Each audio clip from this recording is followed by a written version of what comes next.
Hi guys, welcome to another tutorial. First of all, like and subscribe to my YouTube channel and press the bell icon for more update.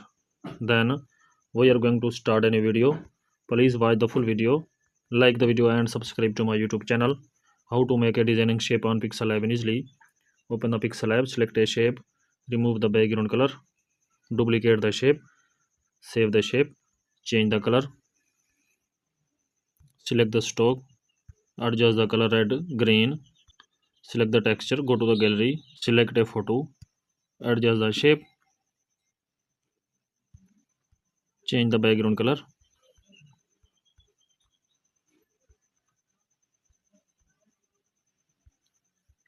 Please like the video and subscribe the channel.